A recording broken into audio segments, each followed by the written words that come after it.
When Dr. Carroll begins to speak, he raises a sheet of paper in front of him and reads certain facts from it.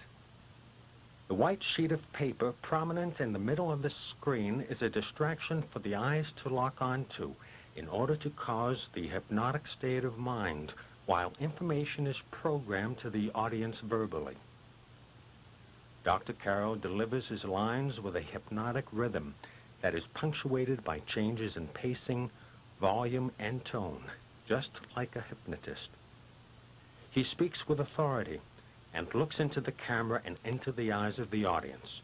Both are hypnotic techniques. Picture yourself in a movie theater. Now imagine a huge face on the screen staring at you. The stated intent of Reefer Madness was to stamp out the menace of marijuana because it leads to, quote, acts of shocking violence ending often in incurable insanity, end quote.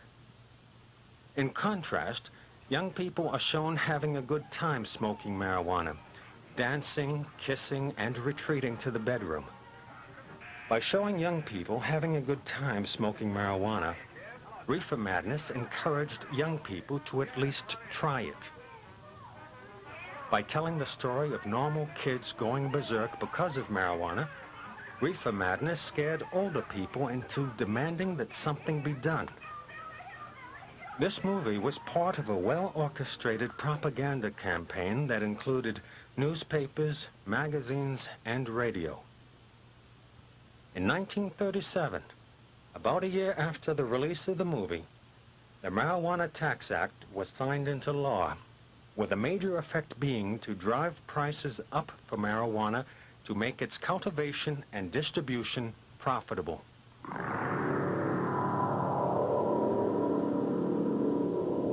Bertrand Russell, philosopher, educator, and atheist, wrote in his book, The Impact of Science on Society, I think the subject which will be of most importance politically is mass psychology.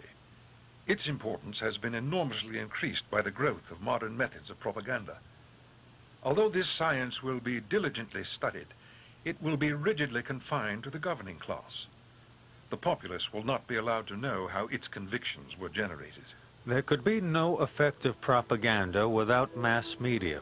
Former national editor at the Washington Post and dean of the Graduate School of Journalism at the University of California at Berkeley, Ben Bedikian, reported in his book, The Media Monopoly, published in 1983, that 50 corporations controlled most of America's media.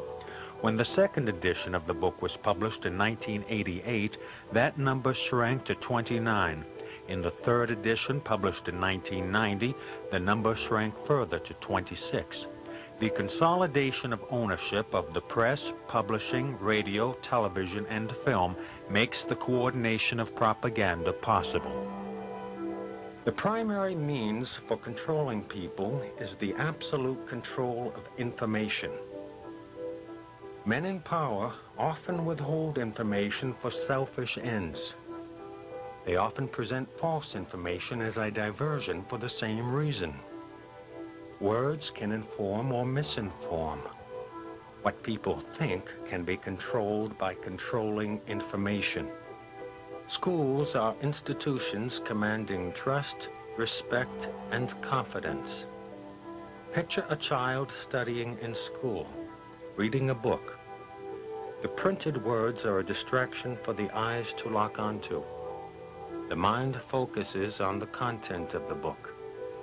The information being read is being programmed to the reader's mind. The child has no reason to believe that a book would intentionally contain information that was false, and so accepts it as true, even if the child does not understand it. This is especially true in school, where there is pressure to accept what is presented as true, because that is expected, and compliance determines both your grade marks and future. Repetition of the information constitutes mental programming. Thus, this information is accepted as true without thinking about it whenever it is presented again. The college textbook, Introductory Psychology, second edition, by Jonathan L. Friedman, published by Addison Wesley Publishing Company, contains information that is false. This textbook, used for General Psychology Course 221 at the University of North Carolina at Greensboro, fall semester 1982, says the following about brainwashing.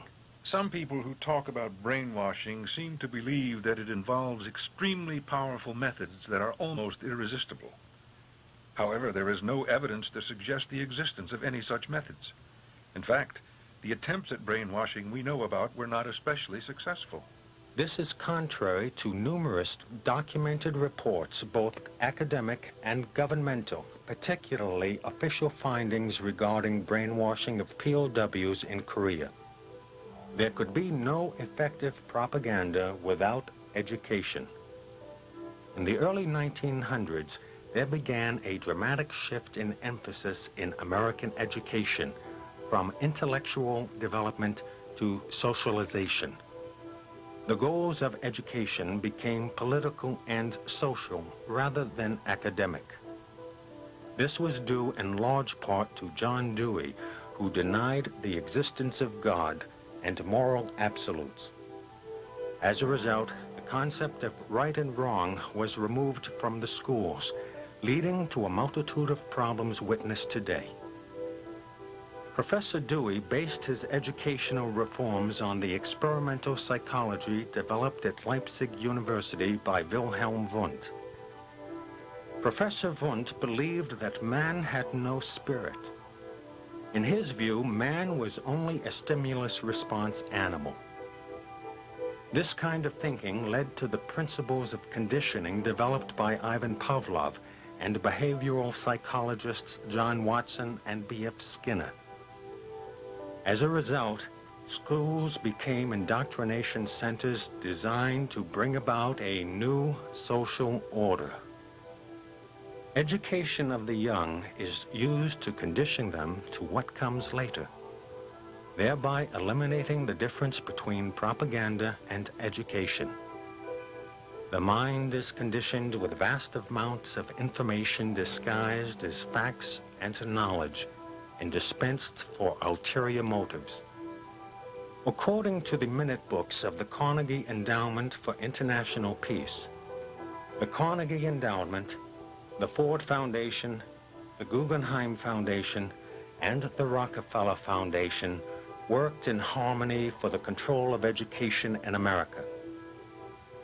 The key to their plan to bring about social change was to alter the teaching of American history. The Guggenheim Foundation agreed to provide fellowships for doctoral candidates of American history selected by the Carnegie Endowment. 20 prospective teachers were assembled and taken to London to be briefed on what was expected of them. This group of historians became the nucleus of the American Historical Association. Who controls the past controls the future. Who controls the present controls the past, wrote George Orwell. Norman Dodd, research director for the Special Committee to investigate tax-exempt foundations created by the 83rd Congress, was invited in November 1953 to meet in New York with Roman Gaither, president of the Ford Foundation. Mr. Gaither made a most revealing admission. Mr. Dodd, we operate here under directives which emanate from the White House. The substance of the directives under which we operate is that we shall use our grant-making power to alter life in the United States so that we can be comfortably merged with the Soviet Union.